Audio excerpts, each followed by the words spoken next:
¿Qué tal? ¿Cómo están? Bienvenidos a Alicante Actualidad. Estamos en un momento en el que hay cierta lucha por ganar eso que llaman el relato, el mensaje, colocar el mensaje en el subconsciente de todos los ciudadanos. No se dejen llevar por los mensajes pasionales, pidan datos, pidan confirmaciones, pidan que se demuestre lo que se dice ahora en este momento en el que uno dice una cosa y el otro dice la contraria. Lo digo no solamente por este momento que vivimos de disparidad de relatos, con lo que ha ocurrido con la Dana en Valencia, sino en general en todo. Ya saben que hay políticos que les gusta esto del populismo, que se digan grandilocuentes frases. Bueno, acabamos de pasar las elecciones en los Estados Unidos y ahí se han vivido momentos también muy potentes de relatos, a veces sin contrastar. Así que en nuestra política cotidiana les vamos a pedir que busquen datos, busquen información. Nosotros vamos y nos comprometemos a hacerlo también aquí en este programa. Ya saben, no hablamos en vacío, sino que buscamos a las personas que vienen con datos, también con opiniones, a esta mesa. Hoy vamos a hablar de varios asuntos, entre ellos también, ya saben, o se lo imaginan, de la Dana, de las consecuencias de la Dana y estas cosas. Lo vamos a hacer en el contexto de este programa Alicante Actualidad, pero también vamos a hablar de otros asuntos. Bienvenidos, comenzamos Alicante Actualidad.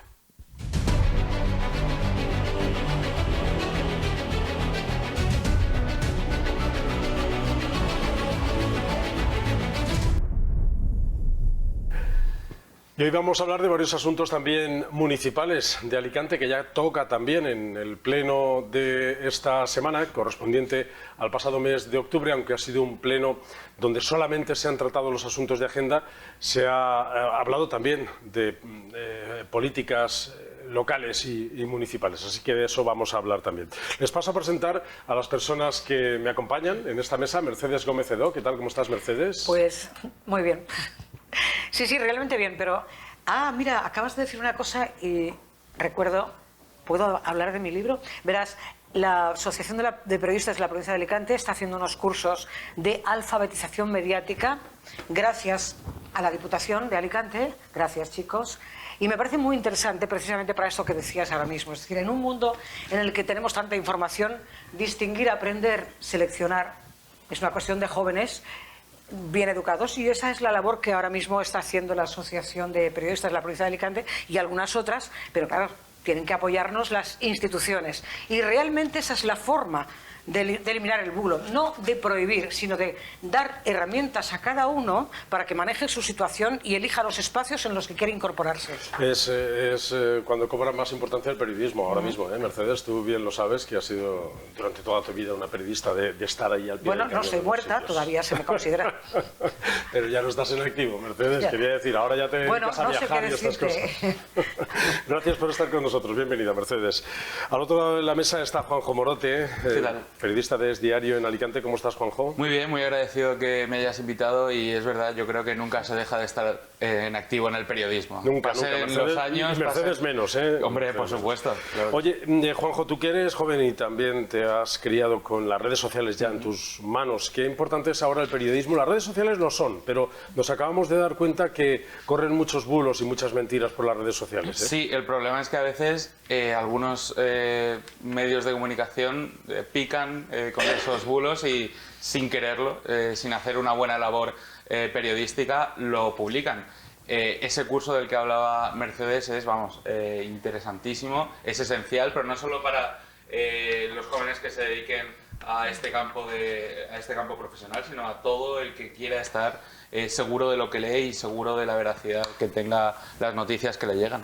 El periodismo cobra importancia en estos momentos, y es también un momento para decir a todos los compañeros, a mí mismo y a todos nuestros compañeros periodistas, que tenemos que ser rigurosos, contrastar, buscar las fuentes, preguntar a un lado y preguntar al otro, y dar esa información contrastada a nuestros espectadores. En este caso, Blas de Peñas. ¿Cómo estás, Blas?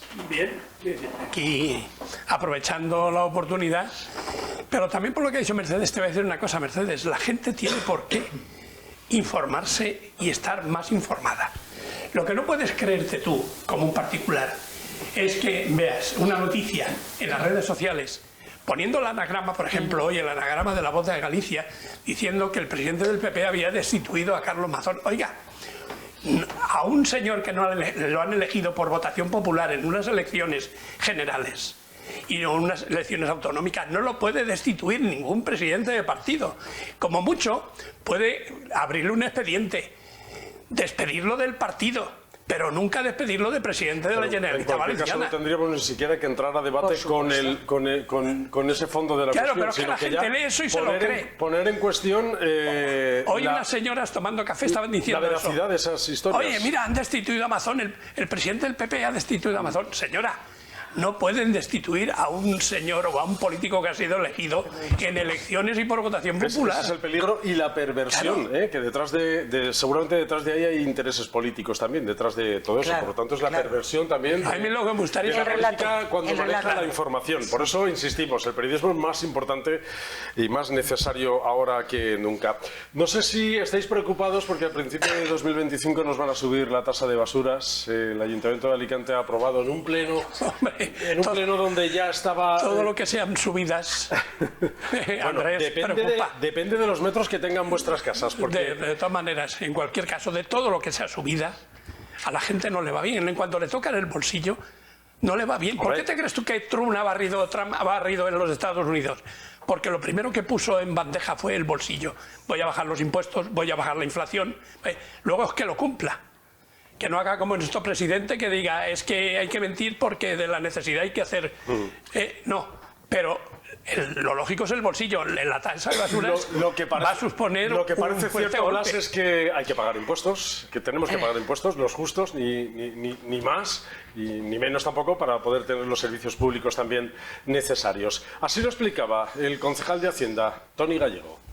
Y tras semanas de desarrollo y debate, nos llega a este pleno para su aprobación la propuesta realizada con el cambio respecto a la propuesta inicial de la distribución de los costes en las viviendas según el valor catastral por metro cuadrado más coincidente entre los grupos municipales, aplicando un 42% de descuento sobre la media a todas las viviendas de menor valor, las de menos de 300 euros por metro cuadrado, en lugar del 20% inicial, y trasladar esos 13-14 euros anuales de diferencia a las viviendas de mayor valor catastral, más de 500 euros por metro cuadrado. Y sin entrar en más valoraciones, las sometemos a valoración. Si tenéis una casa de más de 500 euros por metro cuadrado, entonces sí que os tiene que preocupar más, que se va a hacer la carga más. Pero yo espero la reciprocidad. Espero que cuando llegue el momento, aparte de pagar el aumento de las tasas de basura, veamos los contenedores a las horas de la noche que no estén hasta arriba y a las 12 de la mañana ya saliéndose la basura de los contenedores. Oiga, si voy a pagar más por el servicio, quiero un buen servicio. Señores del Ayuntamiento de Alicante, no me suban el servicio para seguir con la situación actual, con los contenedores a las 12 de la mañana llenos hasta arriba. No. Si pago más, quiero más servicio. Sabes que esto no va a ser así, es decir, que la subida no conlleva una reciprocidad, como tú dices, porque viene por una normativa europea. Estábamos pagando menos de lo que costaba el servicio y, por lo tanto, ahora se ajusta, no solamente en Alicante, sino en todos los ayuntamientos. Pues que venga von Leyen y que limpie los contenedores, ya que no lo suben en Europa. De todas maneras, yo creo que básicamente hablamos de los impuestos y hablamos de las subidas y tal. Yo creo que a estas alturas de la vida el ciudadano estaría muy contento pagando impuestos, pero sabiendo dónde van y en qué se emplean. Es que aquí hemos vuelto...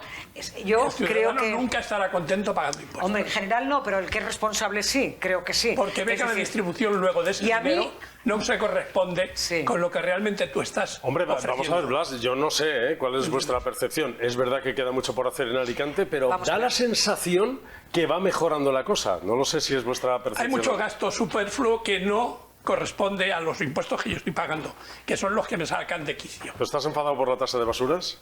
Lógicamente, aunque sea una imposición de la directiva europea. Yo creo que hay una frase peor que subir la tasa de basuras, que es decir, lo impone Europa. Es como si a mí me dice un señor, usted póngase la mascarilla. Pues me la pondré, yo soy responsable de mi salud. ¿Esto de que lo impone Europa? ¿Esa es la razón? No, es la excusa. La explicación, Mercedes, es que estamos recaudando menos de lo que cuesta el servicio. Y Europa lo que ha dicho ahora, corrígeme, Juanjo, que tú creo que habéis publicado algo así, que porque hay más cantidad de residuos. Europa es que se recaude lo que cuesta el servicio. Sí, básicamente lo que parece que ha hecho Alicante es ajustarse rápidamente a la normativa europea esta que estamos comentando, pero yo creo, bajo mi punto de vista, el fondo de la cuestión es que el titular que le llega al ciudadano alicantino le toca un tema un poco sensible, que es el de la limpieza, Sí. que es un tema bastante manido y bastante comentado por los alicantinos y que ha recaudado ese tema numerosas críticas a lo largo de estos últimos años. Entonces, yo creo que al ser un tema tan peliagudo, esto de que tengamos que pagar más, pues choca un poco con la sensación de que no se contribuye a la limpieza de la ciudad como se debería. Es cierto que no son exactamente la misma cosa, porque estamos hablando de cosas distintas, pero entiendo la indignación, por ejemplo, aquí de mi compañero, que estaba un poco enfadado con esa distribución de hacia dónde va el dinero. Comprendo esa indignación, pero bueno, ahora lo que tiene el ayuntamiento es la oportunidad de... Fijaros, el titular es otro, que yo creo que todos lo hemos palpado, los periodistas, estos días, porque esta tasa generó un debate entre la oposición y el equipo de gobierno. Estaba por el momento el Partido Popular en solitario, pero se ha dado la circunstancia que un concejal de Vox ha sido padre y por tanto se ha tenido que ausentar por un permiso de paternidad, y esto lo que ha provocado ha sido un empate y que haya salido adelante esta tasa con el voto de calidad del alcalde, lo vemos. ¿Votos a favor? ¿Votos en contra? Bien, dado el empate, tenemos que proceder a una nueva votación que, si se volviera a repetir ese empate, sería decidida por el voto del presidente, voto de calidad. ¿Votos a favor? ¿Votos en contra? 14. Queda aprobada con el voto de calidad de la presidencia. Muchas gracias. A veces la vida tiene estas cosas. Yo creo que eso estaba más que pactado. Bueno, es que nos toca Estaban mucho el riesgo y ya eso sabemos forma que parte. Que estaban esperando que llegara el permiso para Justamente ese el concejal. pleno se aplazó por la Vamos a gana. ver, en política no se improvisa nada.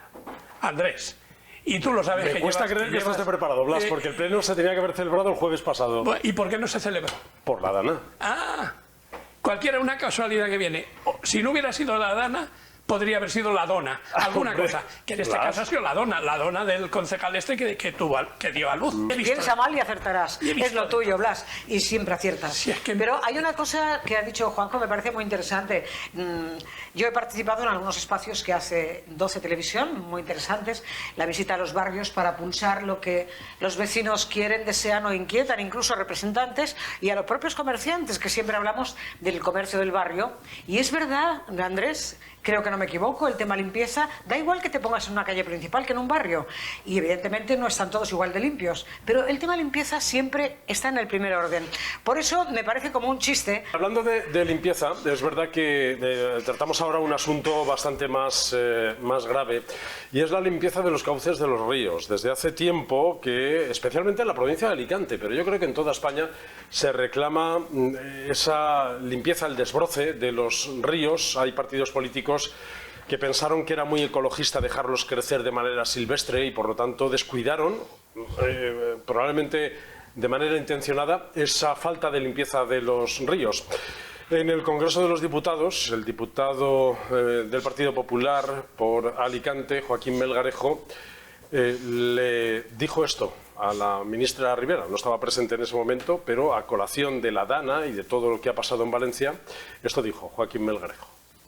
Es una negligencia absoluta por parte de Teresa Ribera no haber ni siquiera iniciado las obras de prevención que figuraban como prioritarias en los propios planes de riesgo de inundaciones del Ministerio. Es una negligencia absoluta no haber limpiado los barrancos que habían paliado su desbordamiento. Y es una negligencia de la Confederación del Júcar que no dijera nada a las autoridades valencianas durante todo el día de lo que podía pasar. Por cierto, muchos valencianos nos estamos preguntando por qué la señora Ribera, como máxima responsable del Ministerio, no se ha dignado ni a pisar Valencia en estos días tan trágicos. Y como queríamos profundizar un poco más sobre este asunto y dada la circunstancia que Joaquín Melgarejo es de Alicante y estaba por aquí, le hemos citado para que viniese a nuestro plató y nos lo explique un poco más ampliamente. ¿Negligencia absoluta de la ministra Ribera? Sí, sí, de los organismos que de ella dependen directamente, que en este caso son las confederaciones hidrográficas. En el caso concreto es la Confederación Hidrográfica del Júcar, es la que no ha hecho lo que debiera de haber hecho durante un tiempo. Igual que los incendios se prevén en el invierno, se dice, ¿no?, para que no haya una masa forestal importante de cara al verano. Pues lo mismo sucede con los barrancos, con los cursos, es decir, con el dominio público hidráulico, que es competencia exclusiva del Estado de la Nación, a través de las confederaciones hidrográficas. Hola, que no le había dado la bienvenida al programa. Bienvenido a Alicante Actualidad. Muchas gracias. ¿Falta de limpieza intencionada por ideología? Quiero decir. Bueno, normalmente se dice que cuando uno hace una afirmación tiene que defenderla y probarla, ¿no? Yo me he traído, para que todo el mundo lo pueda ver, la respuesta que dio el Ministerio en el año 23, el año pasado, a una pregunta que se hizo en el Parlamento, en las Cortes, en el Congreso, sobre esta cuestión. Es decir, que, bueno, y la respuesta del Ministerio fue, es decir, del señor Hugo Morán, que es el secretario de Estado, y de la ministra, que era entonces y sigue siéndolo, Teresa Rivera. La respuesta fue intervención mínima. Intervención mínima es mucho más largo, pero vamos, la síntesis es esta: intervención mínima en los cauces fluviales.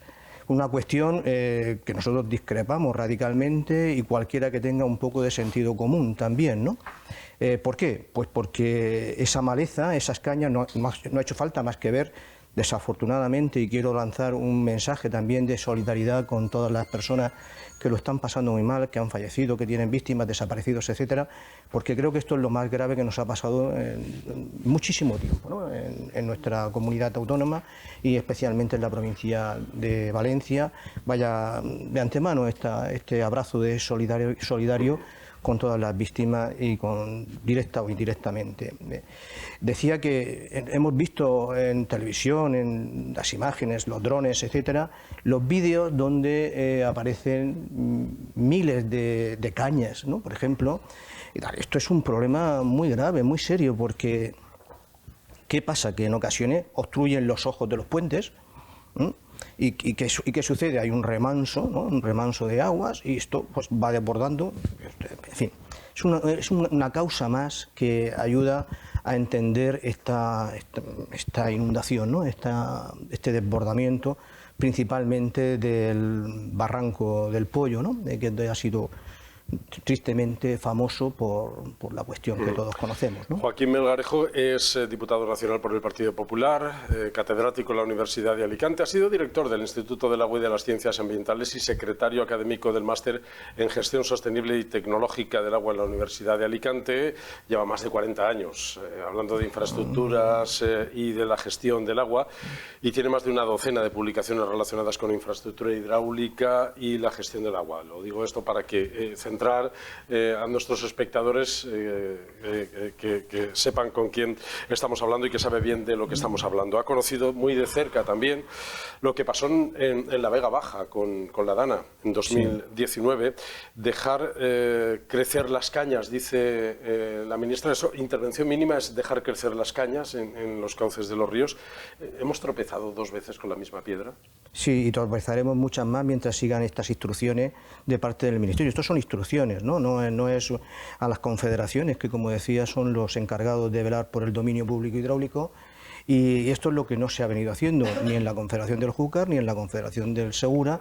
Y uno de los motivos, porque para explicar una inundación hay muchos más motivos, pero uno de ellos, de los más relevantes, sin duda, es este. Luego hay otro tipo de motivos, como son las infraestructuras, ¿no? Las infraestructuras que no se han hecho también con ese marchamo de protección, entre comillas, del medio ambiente, cuando nosotros fundamentalmente tenemos un objetivo, y es proteger a las personas.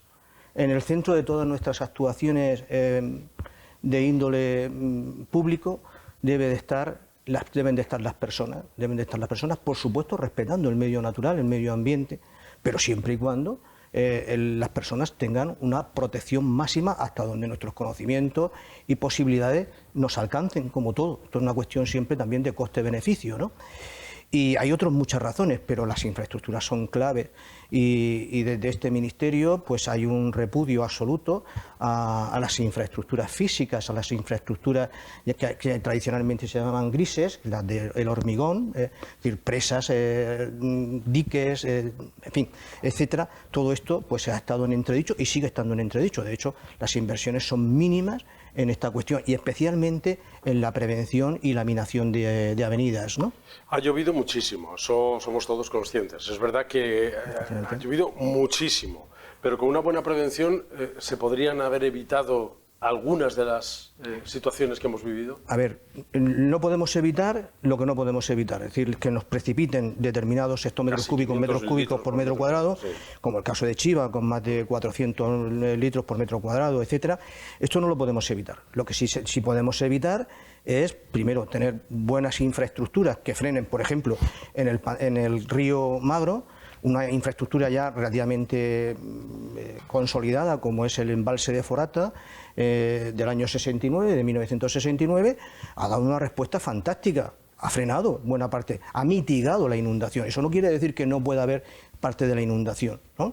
O si se procede o se produce una inundación como la del año 19 en la Vega Baja, que se produce aguas abajo de los últimos pantanos, de los últimos mecanismos de defensa, como es el pantano de Santomera, pues naturalmente es muy difícil parar que te caigan 280 hectómetros cúbicos en unas horas, ¿no?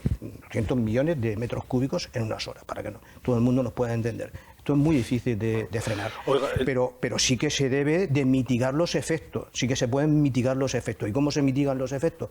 Principalmente a través de las infraestructuras físicas. Nos guste más o nos guste menos. Esto es lo único que, de momento, imagínense que no estuviera en el resto de los pantanos. He puesto el ejemplo de Forata porque es el que más inmediatamente tenemos. Nos han hecho varios embalses que estaban previstos por la propia Confederación en sus diferentes planes de prevención y de lucha contra la Esto se lo reprochaba el otro día también a la ministra, ¿no? Sí, por supuesto. ¿Tenía previsto hacer ahí unos por supuesto, embalses que no se han hecho? Claro, está el de Montesa, está el de Cheste, hay varios embalses que están previstos o están previstos por la Confederación, por los proyectos de defensa de contravenida y que no se han realizado por diferentes motivos. Ahora estamos analizando qué pasó durante las horas previas. ¿Llegaba la alarma, no llegaba la alerta? EMET alertó. Es verdad que había ya cierta preocupación en el entorno. ¿Es verdad que el Gobierno convocó una reunión sin la Generalitat Valenciana? Sí, claro. Sí. Claro. Sin Carlos Mazón. Entre ellos, entre ellos avisaron y se avisaron entre ellos del tipo de problema que estaba sucediendo. Pero deberían de haber avisado a la Generalitat porque es el competente en los temas de alerta de tal. Así como avisaron tardíamente cuando el caudal del río Magro estaba absolutamente fuera de sí, estuvo la presa de Forata estuvo a punto de rebasarla, es decir, de coronar la presa. No sé si los espectadores lo conocen o no, pero tiene una capacidad aproximada de 40 hectómetros cúbicos. 40 hectómetros cúbicos cuando se construyó, es decir, como siempre hay procesos de aterramiento, etcétera, pues el vaso tiene una menor capacidad. Llegó a tener 37,3 hectómetros cúbicos, es decir, prácticamente colmató y de hecho una sensación de riesgo infinitamente mayor, pero afortunadamente paró un poco de llover, se empezó a desaguar y tuvo un pico y a partir de ahí empezó a bajar el agua ya controlada, mansa, entre comillas, para poder gestionarlo. Si tú no tienes ese embalse, no hubiéramos podido gestionarlo, no se hubiera podido gestionar y hubieras tenido unos efectos pues absolutamente también catastróficos, mucho más catastróficos en el caso del río Magro. ¿Dónde no están las infraestructuras? ¿Dónde no hubo esa previsión y tal? Fue en el arroyo, en el barranco del Pollo.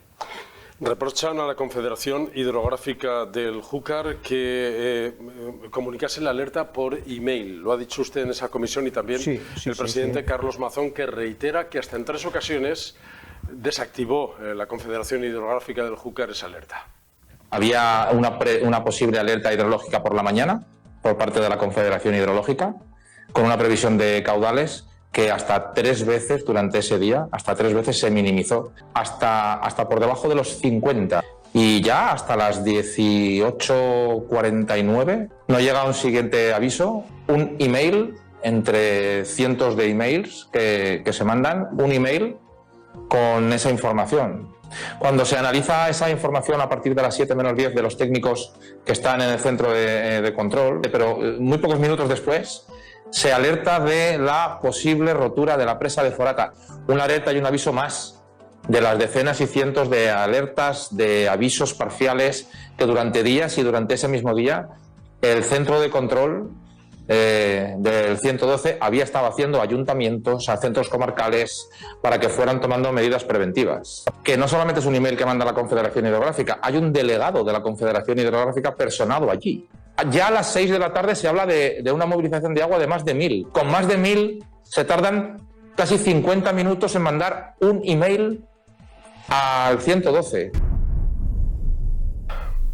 Todo esto es que cuesta entender. Es verdad que la gente que nos esté viendo le costará entender todo esto, pero nosotros ahora queremos saber. Yo abría este programa diciendo que tenemos que comprobar, contrastar, conocer qué es lo que pasó. Pasarán semanas, seguramente, y meses, y seguiremos hablando de esto. Pero ¿quién tenía que haber avisado y qué tenía que haber pasado? Pues mire, es fundamental distinguir dos cosas.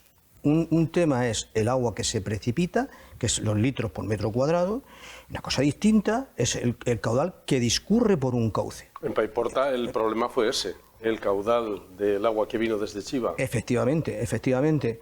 ¿Qué pasó? Que en Chiva, etcétera, en la cabecera del pantano, del barranco del Pollo, precipitaron entre 300 y 500 litros por metro cuadrado.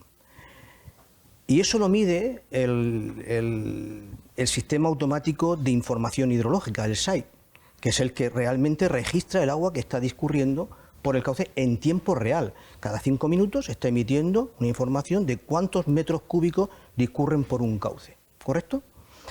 Entonces, la cuestión es la siguiente. ¿Quién tiene esa información? La Confederación, que es el que tiene la potestad y así debe de ser, y así debe de ser. Pero claro, si yo le digo a usted que si yo te digo por el pantano, por el barranco tal, está discurriendo 50 litros, tú no sabes si eso es mucho, es poco, o qué efectos pueden tener 40, 30 kilómetros más abajo, no lo sabes. Tiene que ser alguien que lea esos números y que al mismo tiempo los interprete. Es como si yo te enseño una radiografía, probablemente, o una ecografía, antes estaban ustedes hablando de un bebé, pues seguramente yo no sabré ver bien esa ecografía. Entonces necesito a alguien que me interprete esos datos, y esos datos, ¿quién tiene capacidad de interpretarlos? La Confederación, los servicios técnicos de la Confederación, y la Confederación, si ve que está subiendo extraordinariamente el caudal que discurre por el barranco del Pollo a la altura de su cabecera, tiene que saber que eso se va acumulando y que cuando llegue a la zona de embudo, de estrechamiento, como es Paiporta, que es que lo que se produce es un efecto embudo, va a observar que se va a desbordar, porque el cauce tiene una capacidad, y si tú vas sumando eso o multiplicando esos metros cúbicos que van a discurrir aguas abajo, vas a saber que 30 kilómetros más abajo el caudal se va a multiplicar por más de 300 o 400 veces. Con una alerta de estas características se podrían haber activado otro tipo de medidas. Claro, sin duda. Si la Confederación hubiese avisado en tiempo y forma, no con un email 1 hora y media después de que se produjera esa crecida del barranco, hubiera avisado con 1 hora y 45 minutos antes, cuando se sabe, yo lo tengo aquí directamente, a las 18:46, que es cuando se avisa, pues habríamos tenido 1 hora o hora y media para poder avisar a la población para que desaloje de una manera contundente. Es decir, había actuado, me imagino, los sistemas de protección civil, la policía, la Guardia Civil, los servicios, la policía municipal, etcétera. Es decir, todos los servicios que tenemos a esa disposición, y para esa cuestión, puesto que estaban todos en alerta, estaban avisados de que había un problema o que podía haber un problema muy serio. ¿Cómo se actuó? Se actuó de dos maneras diferentes en función de cómo la Confederación iba dando esa información. En el caso del río Magro se actuó correctamente, y en el caso del Pollo, no sabemos por qué motivo, no se hizo correctamente. Pero es que incluso, no sé si ustedes saben, que ayer desaparecieron durante unas horas los caudales esto está registrado, del Barranco del Pollo, desaparecen de la página web yo espero que sea simplemente un problema informático. Que nadie esté manipulando esa información. Por supuesto, quiero decir pero es que son cosas que son muy curiosas. Quizás las casualidades, como antes decía Blas, pues son difíciles de explicar, que no siempre pueden existir naturalmente, ¿no? Los periodistas tenemos tendencia a pensar siempre en estas cosas. Aparte de las casualidades, todo esto que nos estás explicando, que desde luego se entiende muy bien, yo estoy comprendiendo muchas cosas que no he entendido del todo en estos días a través de la información de los medios. Pero hay algo que es importante, me parece. Hay muchos elementos para que el ciudadano esté avisado. Se dispone de ellos. Quizá lo que nos falta es hacer un ejercicio de prueba, porque dicen, si esto ocurre en Estados Unidos, la falta de información de la gente, el ejercitar o hacer simulacros de situación, para saber si los elementos están conjugados y de verdad producen eficacia. Aquí estamos entendiendo que lo que faltó fue una comunicación real, no un email. Es decir, el argumento de la Confederación Hidrográfica del Júcar es los datos se dan a tiempo real en las redes sociales y tal, pero claro, eso no lo entendemos. ¿Alguno de vosotros entiende los datos de la Confederación? Pero de todas maneras, Mercedes, el español no es muy propenso a hacer pruebas antes de que ocurra. Somos porque están avisando, no salgas de casa y lo primero que hacen es que se van a sacar el coche de los garajes. Pero en cualquier caso, aunque viésemos eso el español no es el norteamericano. En Norteamérica suena la sirena, Mercedes, en Norteamérica suena una sirena, y al minuto están todos en los refugios. Aquí pasamos hasta... Aquí no hacemos ni caso, que no conoces el carácter español. Y nos lo ha dicho claro, ha dicho proteger al ciudadano. Y entonces el político, ¿qué hace? Pues se rodea de gentes expertas que le ayuden cuando esos elementos de protección no están en sus manos. Por ejemplo, el saber cómo se cuida un cauce, el cómo se limpian los cauces. Entonces, yo pienso, esto es lo que ha faltado. Es decir, yo veo las herramientas. Evidentemente, empezamos a buscar culpables donde no los hay. ¿Por qué no conjugar estos medios que existen? La interpretación es, como has dicho tú, Blas, es imposible interpretar lo que dice la Confederación. Pues hay que buscar los elementos. Es que limpiar un cauce cuesta dinero. El mensajero llega... Cuesta dinero, ya hemos llegado al fondo de la cuestión. Bueno, todo eso cuesta dinero. Yo he oído decir como cuesta dinero, hay que ahorrar dinero. Pero hay que buscar los porque elementos. Hay que dedicarlo a otros gastos. Tú no has oído decir estos días, cuando se entrevistaba a la gente del pueblo que verdaderamente conoce sus circunstancias peligrosas, decía, no nos dejan mover las calles porque nos multan. Entonces hay que buscar todos los elementos, interpretarlos, es decir, ahora mismo no hay dinero para reducir la limpieza y el lugareño... No es cuestión de dinero, ¿verdad? No, pero es que el lugareño, claro, planificación no es... El lobo se me come la oveja, pero no puedo matar al lobo el señor Melgarejo, porque tengo que... Entendemos, Juanjo, entenderíamos, tú que estás más puesto con las redes sociales y con la tecnología, los datos a tiempo real de la Confederación Hidrográfica del Júcar, no hace falta que alguien nos diga, no salgáis de casa. A ver, yo creo que antes de abordar este tema se agradece el discurso del diputado, más que nada porque ahora mismo me estoy imaginando a los espectadores viéndonos aquí debatir sobre este tema, entonces me gustaría romper una lanza hacia este discurso, que se hable desde la sensatez, desde la honestidad de explicar verdaderamente las causas, toda esta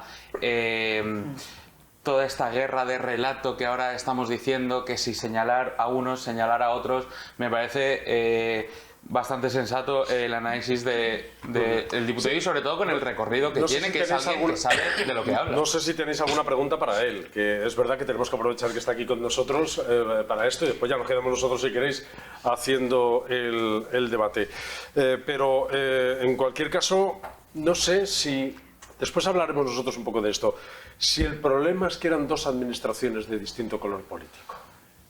A ver, eso no ayuda, está claro. Además, ya lo hemos sufrido en Alicante durante... No debería ser un problema. Eso no debería ser un problema, pero no ayuda. Además, eso es lo que hemos venido también hablando en lo que pasaba en Alicante. Alicante, durante estos últimos años, con el Botanic, era propiedad, por así decirlo, del Partido Popular. Entonces habían muchas materias en las que no había consenso, en las que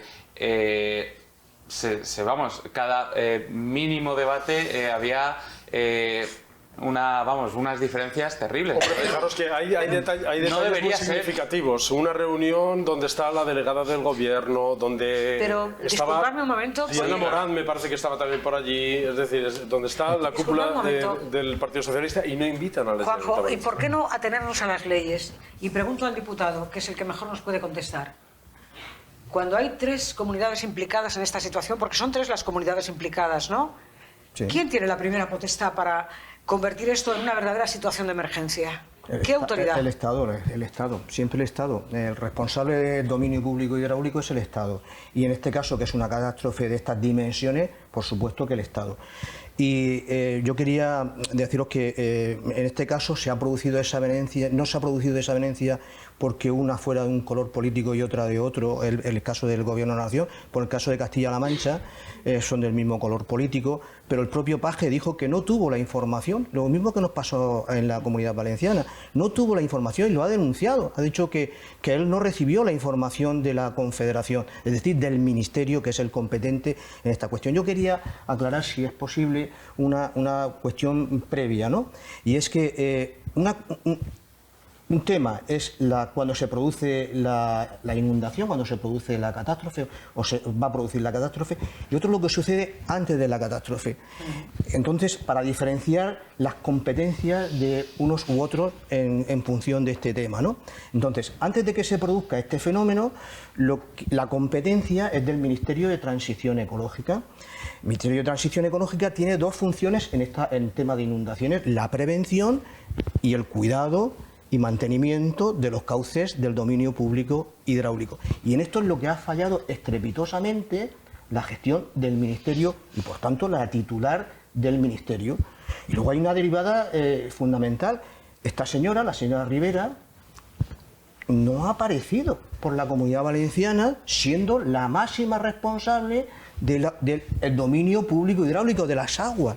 Es decir, si la titular del agua no ha venido, no se ha dado por enterada de que la mayor catástrofe del siglo XXI que se ha sufrido en España no ha sido o no ha estado la responsable directa, porque está en otras cosas. Ni ha venido ni va a venir. Joaquín, ¿y ahora Pero, qué? Andrés, Ahora ha hecho una ¿qué pregunta. hay que hacer? ¿Esto cambiará la mentalidad? Es decir, ¿esto abrirá la mente para que a partir de ahora sí que se ejecuten esas obras de mantenimiento de los ríos? Yo espero que sí, porque hemos tenido otros ejemplos, porque cuando dijo la señora Robles, la ministra de Defensa, que este era un fenómeno que no había pasado en los últimos 5.000 años, bueno, eso es una gran falacia, como mínimo, una gran falacia, por no decir otra cosa, de una ignorancia supina. En España, y sobre todo en el este y en el sureste de España, tenemos datadas permanentemente las inundaciones. No, pero la tenemos datadas, pero datadas desde finales de la Baja Edad Media, perdón. Desde ese momento, es decir, desde el siglo XIV hasta la actualidad, tenemos datadas prácticamente todas las inundaciones. Por tanto, esto no es un fenómeno nuevo que se puede haber agravado, y se ha agravado probablemente por motivos del cambio climático y también de las formas que nosotros tenemos de vida, la ocupación del espacio, etcétera, etcétera. Pero, Andrés... pero quiero insistir en este tema, y es la cuestión de que en el año 57, alguien antes hacía referencia a la inundación de Valencia, que trajo consigo, por ejemplo, la presa de Forata, que trajo consigo el desvío del Turia, y ahora tenemos una magnífica espacio de carácter... Y sin ir más lejos, en Alicante. Y en Alicante, que también, las riadas del año 7, que trajeron consigo el plan contra inundaciones, el consejero García Antón, que pero me voy a ir más lejos. La gran inundación que ha habido en la hidráulica española, que es la de 1879 de Santa Teresa, en la cuenca del Segura, que tuvo más de 300 muertos, más de 1.300 muertos, perdón. Esta inundación trajo consigo algo que fue fundamental, que fue el plan de defensa contra las avenidas en el Segura, que es la pieza clave, es la Biblia, para entendernos, de la hidráulica en España. A partir de ese momento se pudo montar toda la red de pantanos, que buena parte de ustedes conocerán por los nombres, seguramente yo le hablo del Fuensanta, el Cenajo, etcétera. Son pantanos que quedan en la memoria y que fueron grandes infraestructuras que se fueron construyendo a lo largo del siglo XX.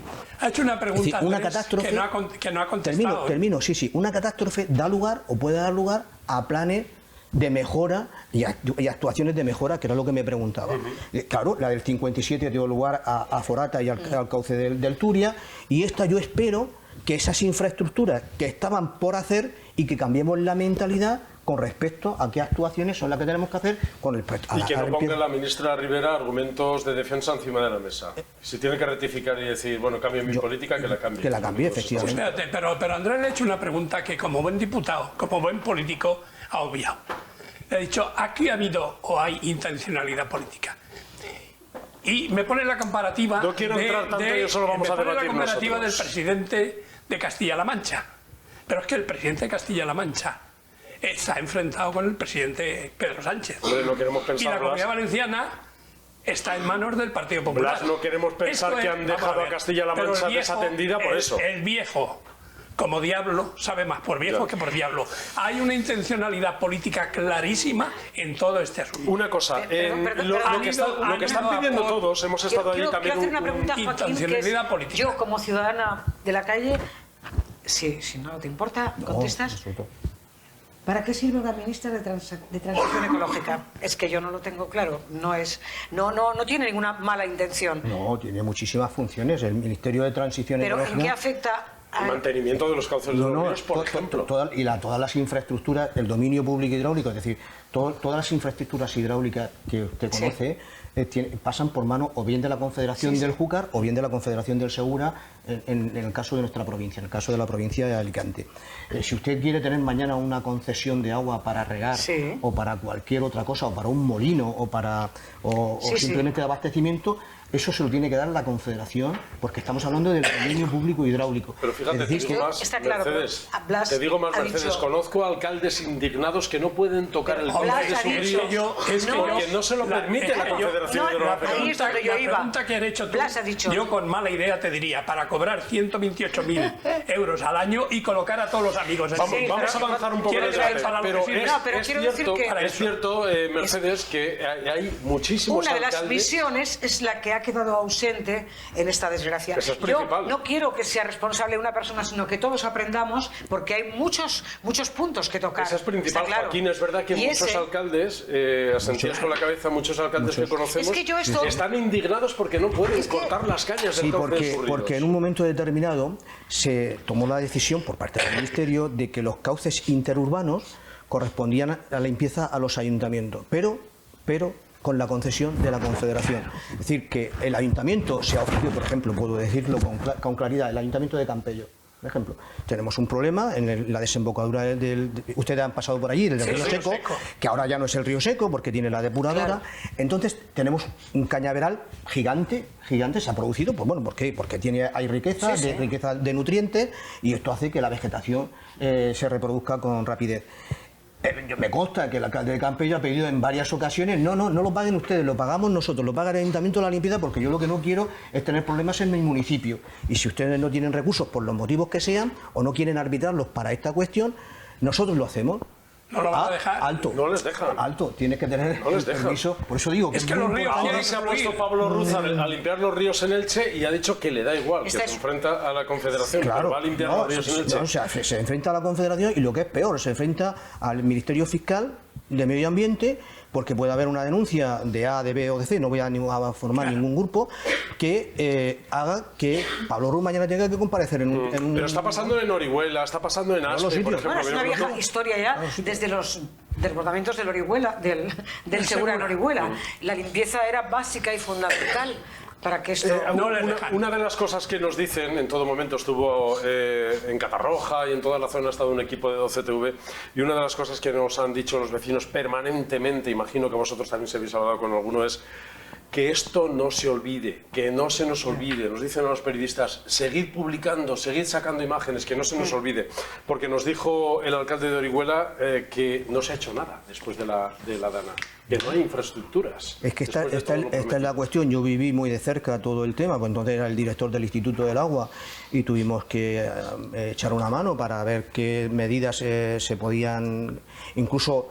Esto fue en septiembre, recuerdo perfectamente que nosotros la denominamos la inundación de Santa María, porque fue la del 12 al 14 de septiembre. Hicimos una jornada concreta y la llevé esa jornada al Moradí. Y claro, la gente estaba como están ahora los ciudadanos, con todo el derecho. Por supuesto que tienen perfecto derecho de protestar hasta el máximo.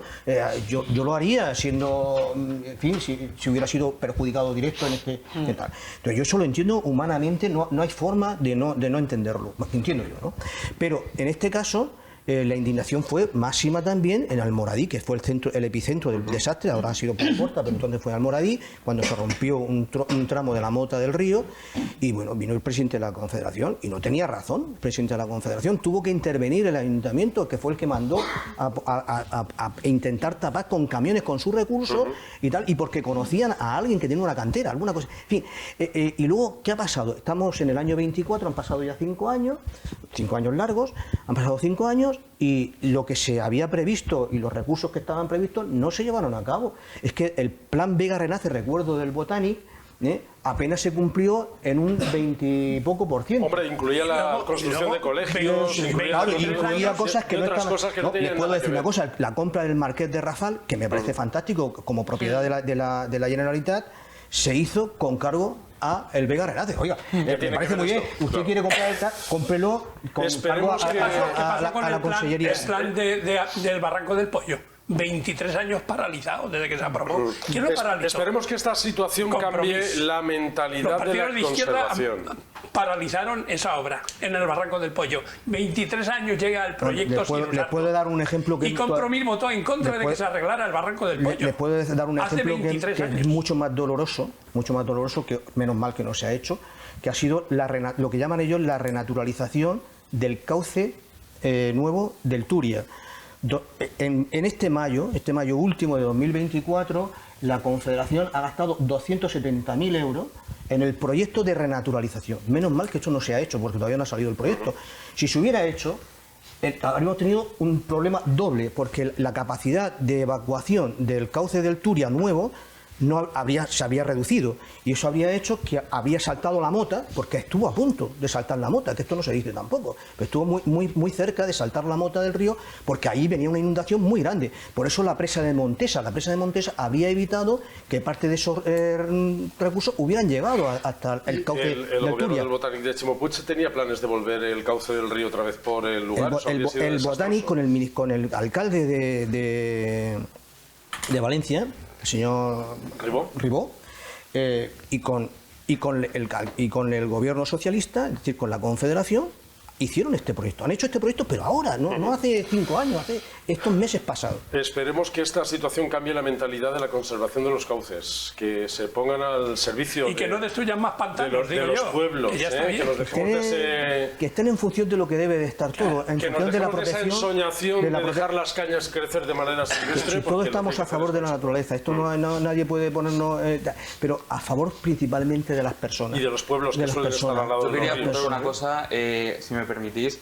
Es verdad que antes hemos hecho un apunte sobre esas declaraciones de la ministra Robles sobre que no había pasado algo así muchos años. Y antes, cuando empezábamos el programa, poníamos esa atención en los bulos de las redes sociales. Bueno, pues cuidado, porque a veces los bulos no vienen de las redes sociales. A veces salen de fuentes se ponen en el foco las redes sociales, los jóvenes que no están informados. A veces los bulos vienen de los que no deberían dar bulos. Joaquín Melgarejo, muchas gracias por haber venido al programa de hoy para hablarnos tan directamente de este asunto. Ilustrarnos, como dice Mercedes, hemos entendido mucho más. Muchas gracias a ti, Andrés, y a todos los contertulios, y que tengáis una buena tarde y que sea de utilidad. Simplemente mandar un mensaje de esperanza. ¿Y de sentido común qué tal? Porque en ocasiones falta mucho sentido común. A veces sería mejor ir y acercarse al pueblo y preguntarle al primer campesino, ¿usted qué haría aquí en este río? Y es probable que tenga respuestas más acertadas. Muchas gracias, Joaquín. Ahora nos vamos a quedar seguimos hablando de este asunto desde el plano un poco más político. Y es verdad que os voy a pedir a vosotros también vuestra opinión. Dice el presidente Carlos Mazón que hay que poner en marcha ya las ayudas, que el gobierno tiene que articular las ayudas y dejarse de esos discursos de los presupuestos, con o sin presupuestos. El dolor no puede ser moneda de cambio de ninguna actitud política, no puede ser. Y que el movimiento de los 30.000, no 10.000, de los 30.000 millones que como mínimo necesita mi tierra no es negociable a través de nada. Se tiene que hacer de manera fuera de ningún vínculo político, incluso presupuestario. Las ayudas las necesitamos ya. ya, independientemente de presupuestos o de no presupuestos.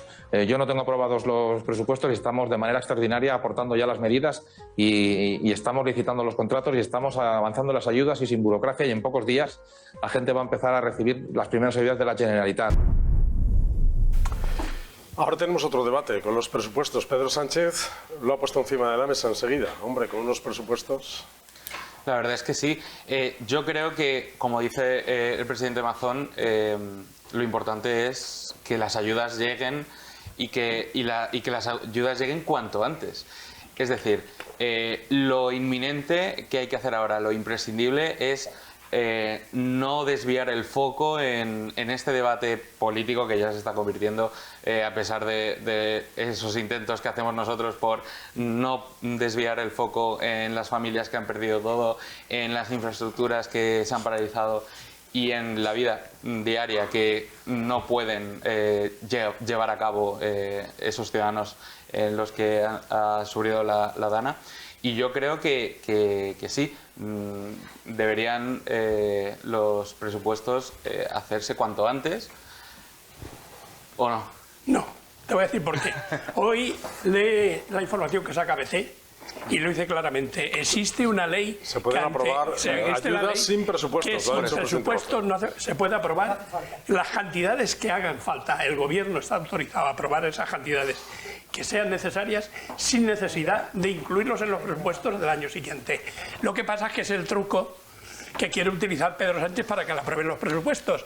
Por eso te ha salido Diana Morán diciendo que ella estaría dispuesta a aprobar los presupuestos de la Comunidad Valenciana, cuando hay que decirle a la señora Morán, oiga, que es que su voto no lo necesito para aprobar los presupuestos de la Comunidad Valenciana, que no los necesito. Entonces, ¿con qué Sin embargo, usted para aprobar los de los Pedro de Sánchez nación, necesita aprobar los presupuestos generales del Estado. Sabíamos que iba a llegar a final de año sin aprobar los presupuestos. A mí particularmente me parece una perversión que diga ahora mismo que está cambiando dinero por vidas. Que así para de claro. poner encima de la mesa ayudas necesita aprobar los presupuestos. No lo ha podido decir porque sabe que no es verdad. Y es que no, pero lo ha dicho. Bueno, lo ha dicho. Lo está diciendo. Es un juego político para... No era un juego político, es otra falsedad y otra mentira más. Bueno, es un juego de chantaje total y absoluto. No es juego político, tú estás chantajeando. Las partidas que se pueden emplear para esto, yo estoy seguro que todos los partidos políticos las van a aprobar.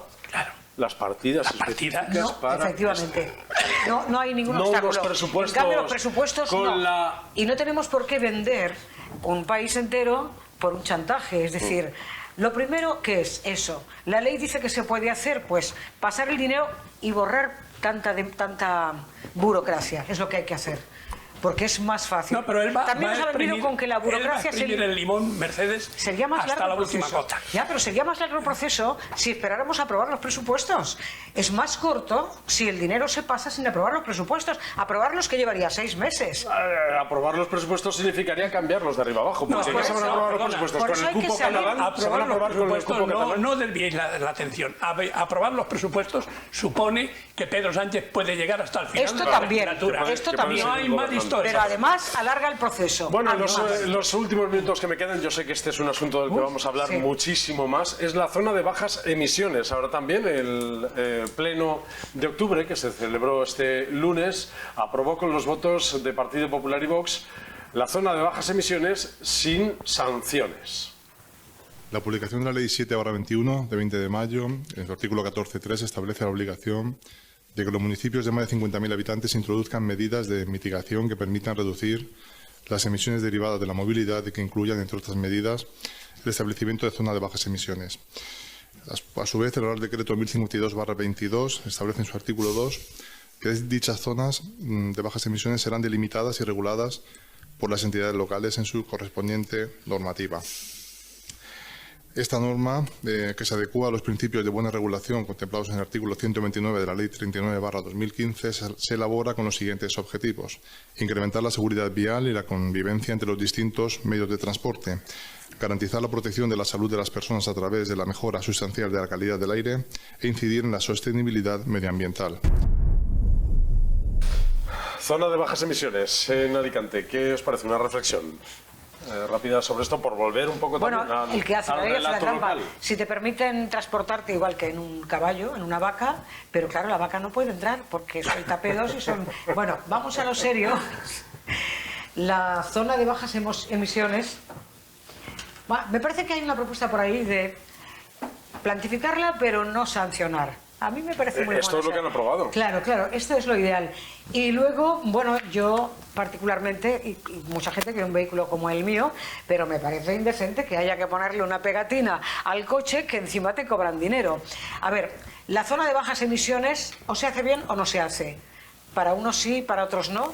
Y yo lo veo muy difícil, muy complicado. No sé si con las últimas obras que se han hecho en Alicante, que restringen ya un poquito el tráfico, que hay calles peatonalizadas, ¿con eso ya vamos dando pasos? Hombre, sí, está claro que eso está con una visión a futuro para dar ese paso hacia una zona de bajas emisiones tal y como nos imaginamos. Pero es verdad que echa la ley, echa la trampa, como decía Mercedes, y bueno, han aprobado esto. Es verdad que con las críticas de la oposición, de la izquierda, pero bueno, sale adelante esta zona de bajas emisiones sin sanciones, que bueno, algunos se beneficiarán, los que... Hombre, habrá por lo menos que dar una moratoria. Yo soy de los que tienen un coche antiguo, ¿eh? Es verdad que ando mucho, camino mucho por la ciudad, pero tengo un coche antiguo. Los conductores de coche antiguo... no podría entrar con mi coche aquí. Los conductores de coche antiguo están creando una asociación para decirle al gobierno que ellos sí que realmente ahorran. Porque durante 14, 15 o 18 años no han cambiado de coche, con lo cual no ha habido residuos, no ha habido tal. O sea, claro. Eso es muy discutible. Claro, pero bueno, ahora estamos en la era de los coches eléctricos. A mí hay una cosa que me molesta mucho, y es que cada vez que hablemos de implantar zonas, nos fijemos en lo que dice Europa. Que no, señores, que vivimos en España y concretamente en Alicante. Si hay que hacer una prohibición de entrada o un estatuto nuevo o un corte de una calle, tendremos que mirarlo en la ciudad o tenemos que leer los estatutos que nos marca la Comunidad Europea. A colación de esto... Fíjate, Mercedes, a mí no me cortes el paso si no me das facilidades para poder pasar. Claro, alternativas. Claro, entonces si a mí me prohíben con mi coche antiguo llegar a cierto sitio, oiga, pónganme usted servicio, pónganme autobuses, pónganme tranvía, que me permitan llegar a esas zonas desde la playa de San Juan, por ejemplo, desde San Juan Pueblos, de cualquier barrio, de donde esté, o de Juan 23 o de las 1000 viviendas. Pónganme servicio. Lo que yo no puedo llegar es ya, ahora llego hasta la zona donde no me permiten pasar y búsquese usted la vida. No.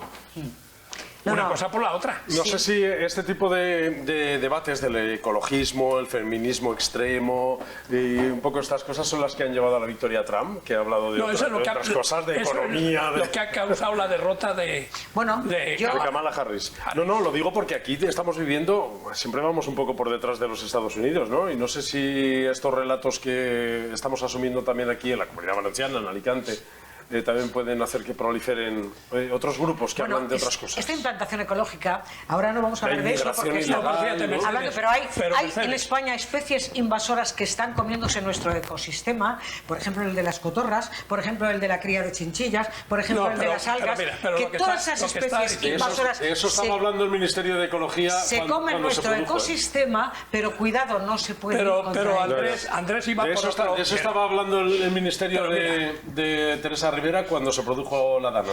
Pero Andrés iba por otro camino. Andrés estaba por el camino de decir qué ha pasado en los Estados Unidos para que Kamala Harris... Y ha pasado una cosa muy clara, que lo dijo un comentarista, un analista, con muchísima visión, que yo le di el 100% a sus palabras, es decir, lleva razón en todo. Al americano le ha asustado ese izquierdismo tan avanzado que va pregonando, porque el americano ha dicho, oiga, es que las medidas que propone la izquierda norteamericana van incluso por delante de lo que yo quiero. ¿Me entiendes? Y con los temas de los gays, los matrimonios... ese buen rollismo, que se ha ido instalando en la sociedad... Han ido por delante y ha dicho, no, yo quiero esos cambios, pero no tan rápido. Ese buen rollismo que se ha instalado en la sociedad, que incluso... Eso es lo que ha perjudicado a yo lo digo esto porque no sé si sabéis, estamos terminando ya, pero no sé si sabéis que también estos días ha habido saqueos, pillajes en Paiporta, en Catarroja y demás, y muchos, es verdad que no quiero estigmatizar a nadie, pero me estaban diciendo muchas personas que son... a mí me gustaría muchos de ellos son inmigrantes ilegales, magrebíes y demás. Por lo tanto, esto probablemente sea el caldo de cultivo de una hombre, la promesa de mandar a 15 días. Una cosa breve. Mira, Mercedes, la promesa de mandar a 15 millones de mexicanos a su país, hecha por Donald Trump, pero eso le ha valido un montón de votos. Claro, sí. A eso me refiero, que si aquí hubiese alguien así, ¿qué pasaría? A ver, cuando hay voluntad se hacen las cosas bien. Vamos a ver, no vamos a entrar en el diálogo de la homofobia y tal, pero hay un experto policía en delincuencia que lo dice muchas veces en las redes sociales. ¿Por qué no se estudia la delincuencia de cada lugar y nos dejamos de historias? Estos son de aquí, estos son de allá, estos atacan más. Es verdad que sí, el extranjero... Bueno, esto nos llevará para otro programa. Pero no se quiere atacar de verdad, solo se quiere culpar. Gracias por haber venido. Gracias, Blas de Peñas. Te encuentras con 15 muchas gracias, Blas. Muchas gracias a ustedes también. Muchas gracias por su atención. Hoy es verdad que es intenso el debate y todos lo suelen ser aquí en Alicante Actualidad. Le esperamos en el próximo programa. Y no hemos hablado del gobierno.